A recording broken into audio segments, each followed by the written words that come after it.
बहुत अल्प पुण्य और बहुत अल्प समय बचा है, हमें क्या करना क्या नहीं करना इसके बारे में तो विचार करो।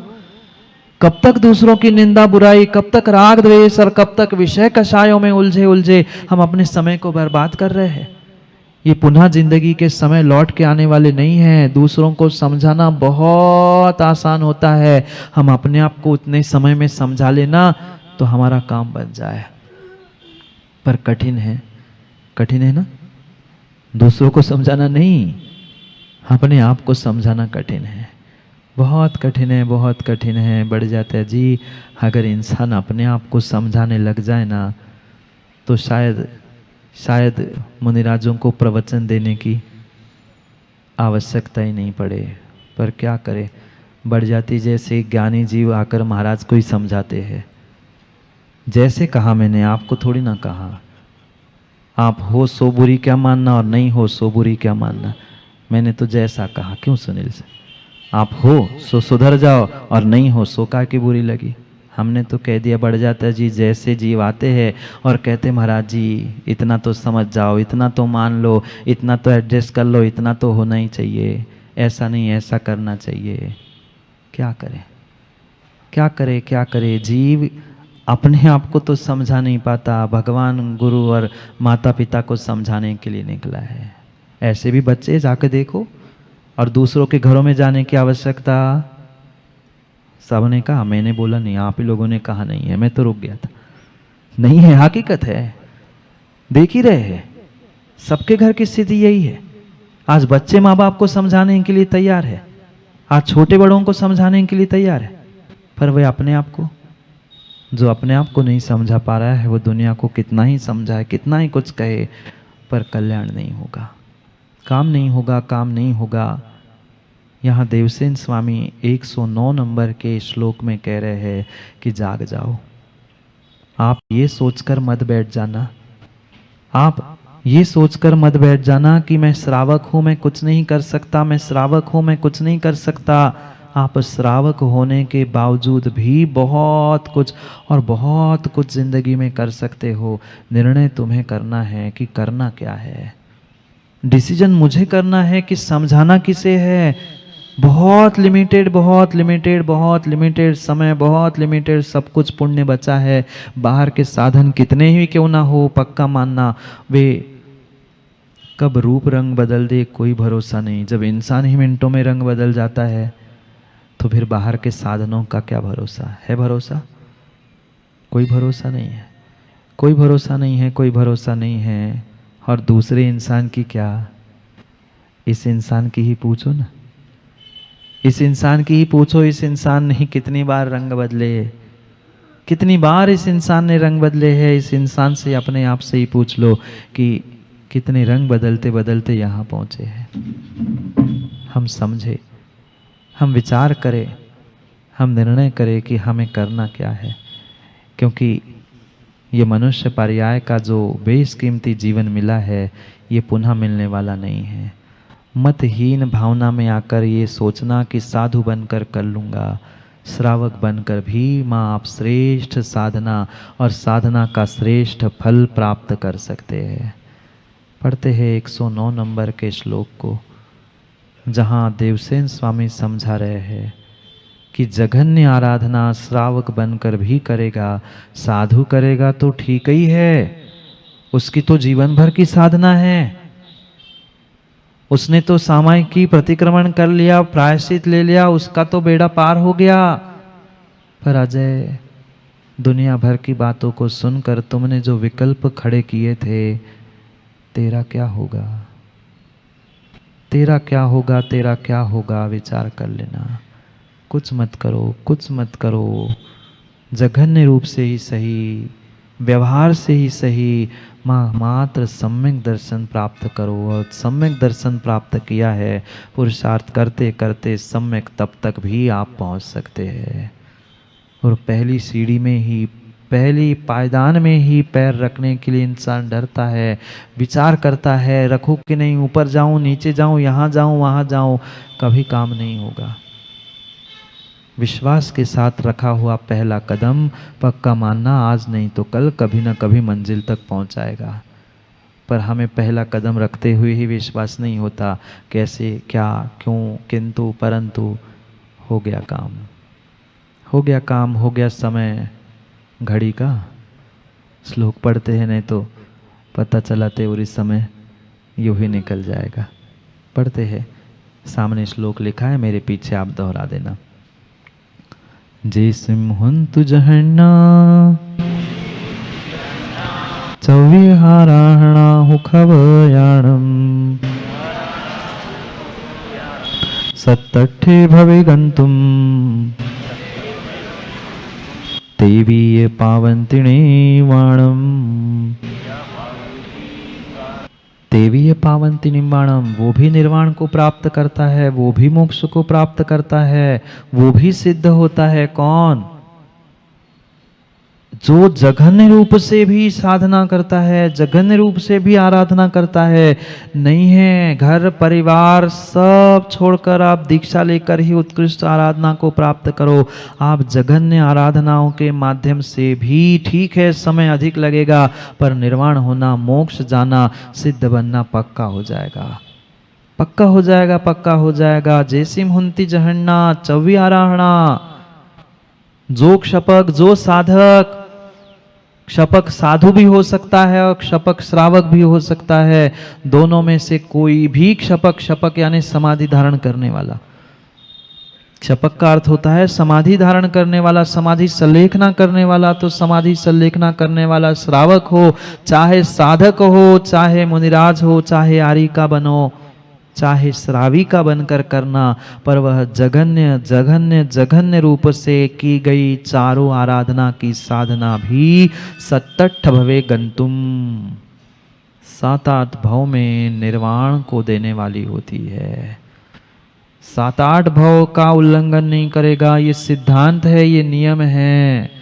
इतना ही नहीं, इतना ही नहीं, इतना ही नहीं, ऐसे बहुत सारे रहस्यपूर्ण ग्रंथ हमारे पूर्वाचार्यों ने हमें प्रदान किए हैं।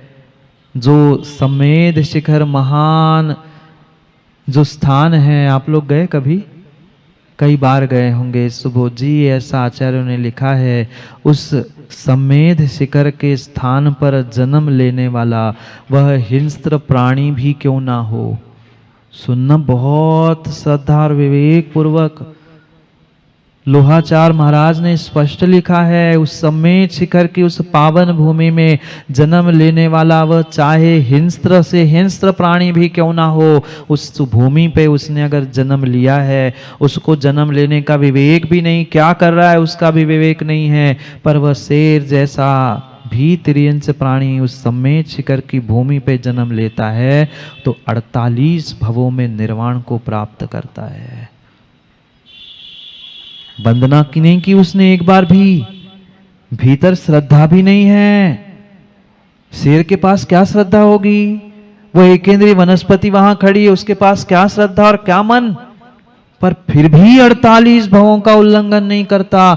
इतना इतना प्रभाव द्रव्य क्षेत्र काल भाव का होता है, पर हम उन द्रव्य क्षेत्र काल भावों को समझने का प्रयास ही नहीं करते। आप श्रावक बनकर भी, और श्रावक नहीं ज्ञानियों, तिर्यंच और उस स्थान पे जन्म लेने से इतना इतना नियम से नियोग और पुण्य बढ़ता है कि 48 भव से ज्यादा भव नहीं बचे। वहां जन्म लेने वाले का तो प्रमाण पत्र है, आप लोगों का 48 है कि 84 है वो भी पता नहीं है, कि 48 है कि 84 लाख है वो भी ठिकाना नहीं है। पर निर्णय हम करके अपने उन भाव की संतति को सीमित कर सकते हैं। 7-8 भव में, 7-8 भव में हम निर्वाण प्राप्त कर सकते हैं। कल करेंगे निर्वाण की चर्चा, नहीं करोगे? समय पे आओगे तो बहुत सारी समय की बातों को समझ पाओगे, नहीं तो पदम भाई समय खत्म ही होने को है। लास्ट वार्निंग बेल बज रही है, लास्ट वार्निंग बेल है, फिर तो पता नहीं कब जिंदगी की कौन सी मूवी कौन कैसा दिखाने समझाने वाला मिल जाए। समय हो गया है, समय हो गया है, क्योंकि अभी तक तो चूक गए, अब तो कम से कम समय पर हम समय की बात को समय पर समझने का प्रयास करते, क्योंकि समय पे किया गया काम समय को दिलाता है। बोली भगवान महावीर स्वामी की। अंतिम निर्देश वर्धमान स्वामी के शासन में हमसे विराजते और उनकी यह पावन पीयूष देशना हम सभी के लिए परम उपकारी है। अनादिकाल से हमारी इस आत्मा में जो जन्म, जरा और मृत्यु रूपी रोग लगे, उन रोगों का उपशमन करने वाली कोई परम औषधि है तो वह एकमात्र यह जिनवाणी है। भव्य आत्माओं, एक वियावान जंगल था और उस वियावान जंगल में कई सारे तिर्यंच निवास करते थे। एक दिन सुबह सुबह का समय था। सभी तिर्यंच अपने दिन की शुरुआत भोजन पानी की खोज में निकले थे। अचानक उस जंगल में आवाज होती है, मत करो, बहुत हो गया, मत करो।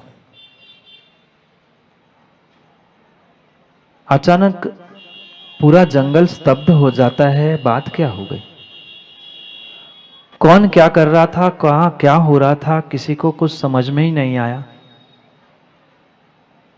और पुनः आवाज आती है, मत करो। एक बार की गलती का तो इतनी बड़ी सजा के रूप में तू फल भोग रहा है, अब पुनः गलती मत करो। एक सिंह भोजन के लिए हिरण पर पंजा मार ही रहा था। हाथ उठ चुका था और पंजा उस हिरण पर लग ही रहा था, लग ही गया था। पुनः आवाज आती है, हे भावी भगवान, हे भावी भगवान, तू पुनः गलती कर रहा है। एक बार की गलती की सजा तुमने सैकड़ों भवों में भोगी है, अब कम से कम संभल जा। सिंह इधर उधर आगे पीछे सब जगह देखता है, आवाज कहां से आ रही है। और अचानक उसकी दृष्टि आकाश की ओर जाती है। जो आकाश से आने वाली वाणी उसे भगवान आत्मा और भगवान भावी कह रही थी। आंखों से झरझर पानी बहता है और जो पंजा मां हिरण को मारने के लिए उठा था, वह पंजा सहज उन ज्येष्ठ और अमित तेज नाम के मुनिराज के सामने जुड़ जाता है। दो मुनिराज, रिद्धिधारी दो मुनिराज आकाश मार्ग से जा रहे थे और वह सिंह अपने पेट भरने के लिए हिरण पर पंजा मार चुका था। हिरण जमीन पर अधमरा पड़ा था और यहां सिंह को पश्चाताप के अश्रु आंखों से बहने लगे। पुनः मुनिराज उस सिंह को, शेर को समझाने के लिए द्वय मुनिराज उपदेश देते हैं कि भावी भगवान, ये तू क्या कर रहा है? अपने जीवन को जीने के लिए, अपने जीवन को यापन करने के लिए तू दूसरे जीवों की हिंसा कर रहा है। मत कर, मत कर, किसी जीव का वध मत कर।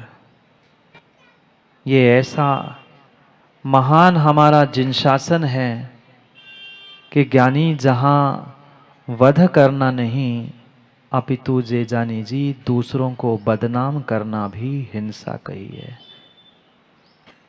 आज तथाकथित धर्मात्मा, तथाकथित भगवान आत्मा वध तो किसी का नहीं कर पा रहा है, पर सुबोध जी हर समय हर पल दूसरों को इंसान बदनाम करने के लिए तुला है।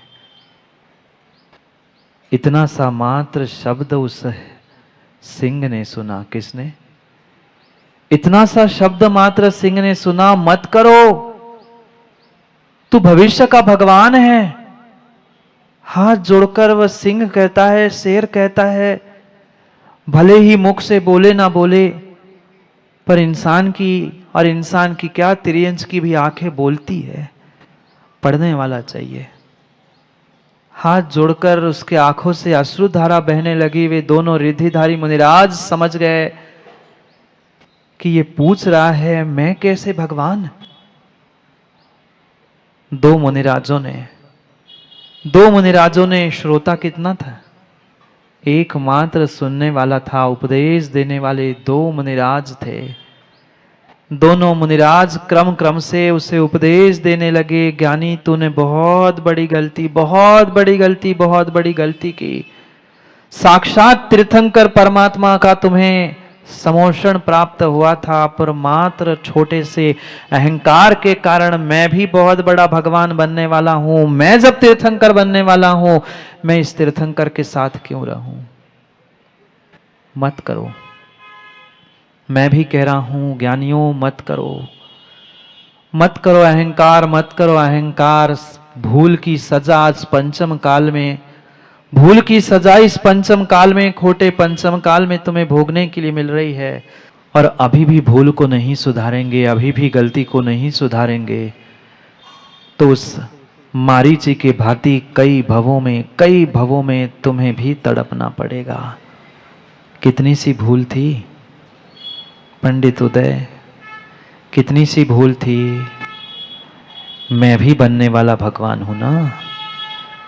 तब भी समोषण में यही बात सुनी थी कि तू बनने वाला भगवान है। दो रिद्धिधारी मुनिराजों से भी यही शब्द सुने थे, पर अब काल लब्धि आ चुकी थी। वहां साक्षात केवली तीर्थंकर भगवान के समोषण में समझ नहीं आई थी।